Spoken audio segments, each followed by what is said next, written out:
Assalamualaikum warahmatullahi wabarakatuh. Kembali lagi kawan di Legenda Catur Dunia. Satu game lagi kawan dari turnamen terbuka Aeroflot Open 2025. Turnamen ini sudah selesai. Pemenangnya adalah Ian Nepomniachtchi. 2 hari ini sudah kita ulas ya permainan terbaru dari Dali Dubov. Dali Dubov sudah terlempar dari klub 2700 kawan.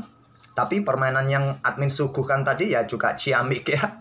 Itulah gaya preman permainannya Dali Dubov. Nah, game yang akan kita ulas ini permainannya Hans Niemann Moke kawan. Dia finish di posisi kedua dengan 6,5 poin, kalah tie breaks oleh pemain-pemain yang lain. Hans Niemann dan Dali Dubov nanti malam kawan, malam ini dijadwalkan untuk duit tarung dalam permainan Blitz 3 menit increment 2 detik dengan 18 game terbagi menjadi 2 hari kawan. Jadi malam ini 9 game, besok 9 game kawan. Kalau kita konversikan ini kawan, nanti sekitar jam 9 malam duit tarung mereka akan dimulai kawan. Apakah perlu kita kawal? Kita adakan nonton bareng. Ya coba admin usahakan ya. Kalau nggak ngantuk coba nanti admin coba streaming. Walaupun tanpa penampakan muka admin kawan. Oke kawan. Mungkin duit tarung ini ada yang mensponsori. Mungkin kepanjangan dari tragedi di kejuaraan dunia Blitz Desember yang lalu kawan, di mana Dali Dubov tidak hadir saat harusnya berjumpa dengan Hans Niemann. Ya, Dali Dubov tidak suka dengan Hans Niemann kawan. Dia tidak percaya Hans Niemann, atau ya dia nggak suka dengan pemain-pemain yang terindikasi curang. Tapi Hans Niemann selama 2 tahun ini membuktikan diri ya, bahwa dia juga punya kemampuan. Dia sudah menembus angka 2700 kawan. Tepatnya dia sekarang berada di 2734. Sudah menjadi Super GM 2700 Hans Niemann Moke. Nah, game dari Hans Niemann Moke ini saya pilih pada babak kelima menghadapi Denis Lazavic.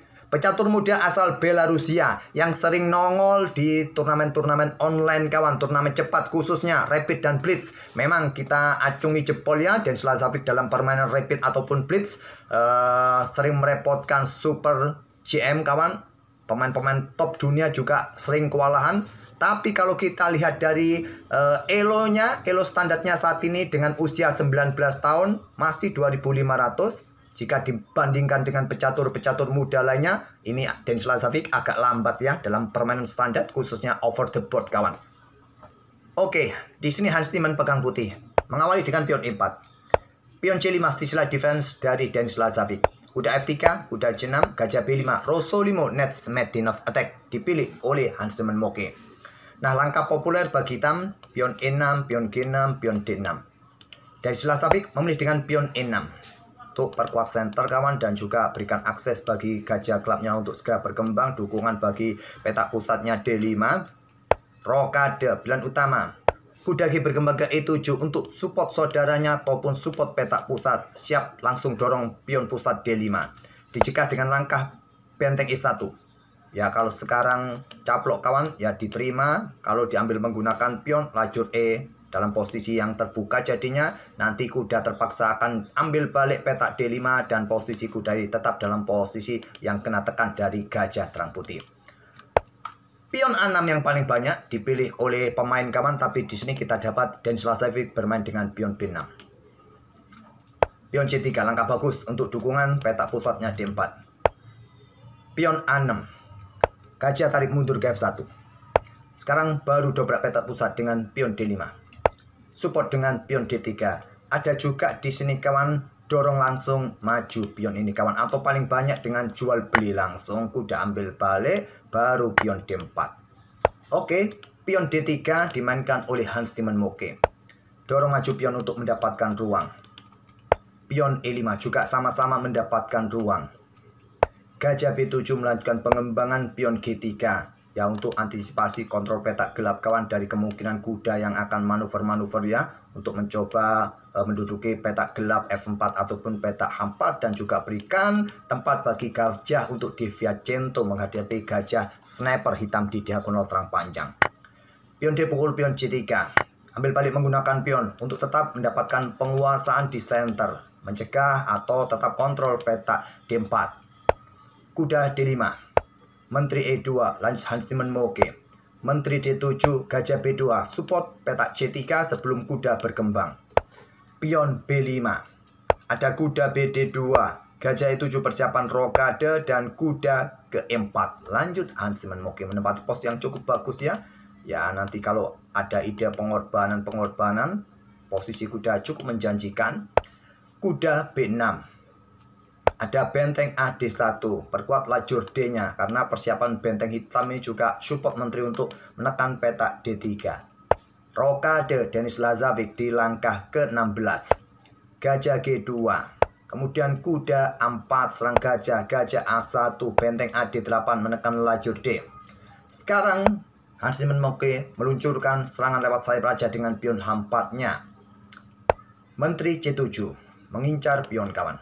Nah, di sini support dengan pion D4, pion pukul, pion ambil balik, kemudian benteng angkat naik. Di sini mulai strip dan Lazavic di langkah ke-21.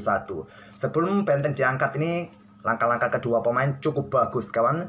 Langkah-langkah rekomendasi engine semua diambil di posisi ini kalau kalian ingin melanjutkan langkah engine dengan kuda B4. Ini cukup bagus, berikan akses bagi gajah gelap juga kawan, atau gajah terang maksud saya, untuk terbuka diagonalnya. Kalaupun ada gangguan di sini, ya bisa bergerak ke pusat reposisi kawan, menggantikan posisi kuda yang satunya tadi lompat ke petak 4. Oke, tapi angkat benteng kawan di sini. Benteng D5, lanjut Denis Lazavic, dan di sini kawan kuda FG5. Diikuti menteri mungkin, langsung pion H6, kuda ke H3, langkah terkuatnya. Hansiman memilih korbankan kuda. Diterima. Ambil balik menggunakan pion dan kuda siap lompat ke sini kawan. Ancamannya bisa berbahaya. Untuk antisipasi serangan macam ini, hitam disarankan untuk membuat langkah pengorbanan mendahului putih dengan kuda caplok pion E5. Pion ambil balik, benteng pukul benteng, ambil balik, menteri geser ke petak C4. Oke, kembali lagi ke permainan aslinya. Jangan sampai kawan di sini ambil contoh ya. Di game aslinya benteng ini digeser, doubling. Jangan sampai ambil contoh kalian melakukan pergerakan seperti ini. Nah, kuda ini akan siap dikorbankan kembali. Skak diikuti menteri ya. Ya, kalau kalian caplok menggunakan pion, discover check dan skak mat lebih cepat. Ambil menggunakan gajah juga tidak akan merubah nasib hitam kawan. Dorong maju pion, menteri H4.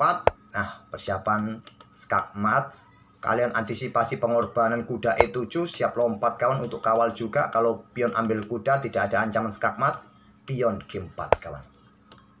Ancaman skakmat tak terhentikan. Oke, kembali lagi ke permainan aslinya. Jadi langkah aslinya benteng geser, berikan ruang pergerakan bagi raja kawan. Sudah tidak berlaku lagi pengorbanan kuda jika ke F6. Pion G6 bukan opsi yang kuat juga. Benteng C1 ternyata yang kuat kawan. Untuk pin kuda ini supaya nggak macam-macam menarget pion-pion ini. Tapi dorong pion untuk memperlemah buah hitam di depan raja. Menteri D7 langkah bagus. Untuk memberikan tekanan lebih ya di lajur D ini. Pion pukul pion F7 skak. Raja ambil kuda D6 langkah bagus kawan. Sepertinya membuat langkah pengorbanan pion tapi targetnya tentu adalah benteng. Gajah ambil kuda D6, gajah ambil benteng D5, gajah ke B4, serang balik benteng putih, dan juga discover pada gajah ini. Gajah E4 untuk mendukung menteri kawan, gajah ambil benteng E1, lanjut Denis Lazavic, dan Hansiman tidak terburu-buru.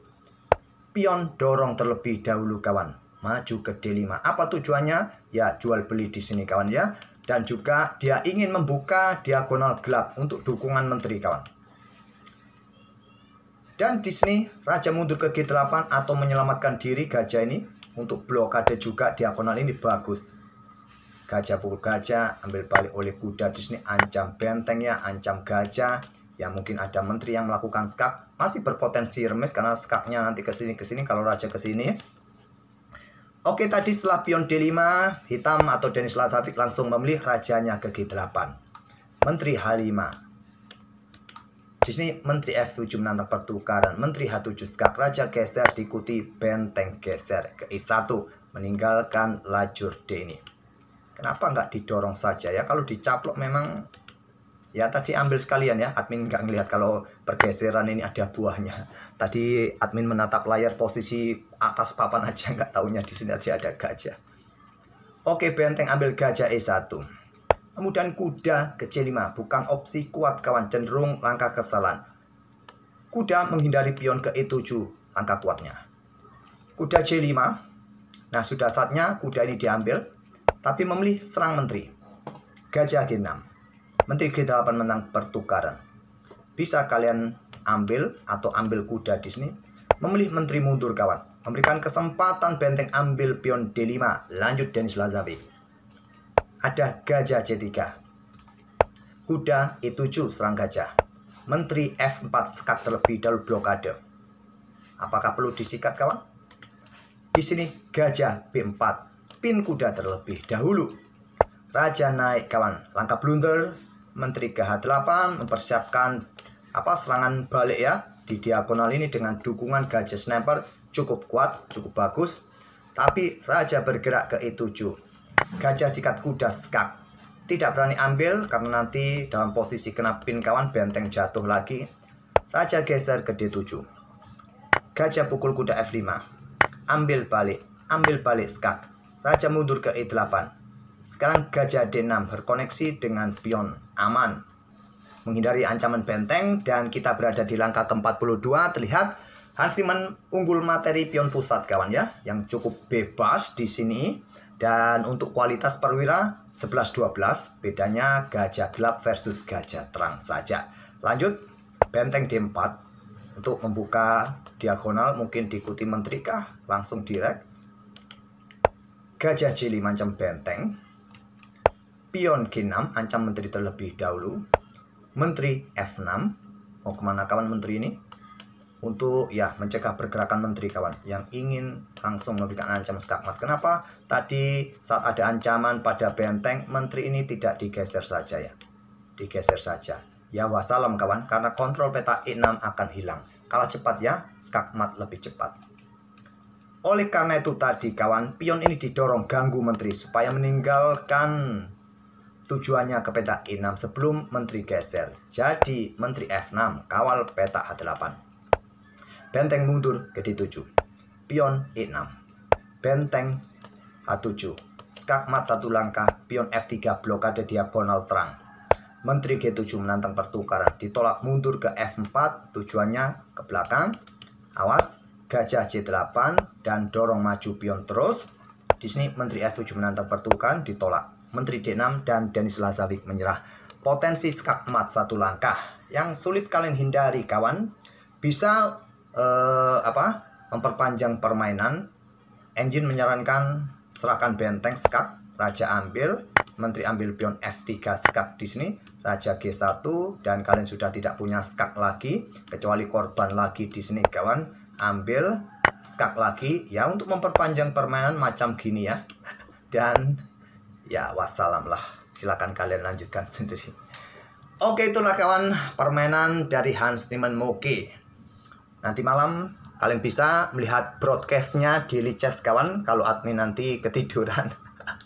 Kalau nanti admin matanya kuat ya admin usahakan untuk live streamingnya, walaupun tanpa penampakan wajah. Kita coba nonton bareng Dwi Tarung antara Hans Niemann Moke versus Dani Dupop. Semoga bisa menghibur kalian game ini dan kita akan bertemu di video-video berikutnya. Terima kasih. Wassalamualaikum warahmatullahi wabarakatuh.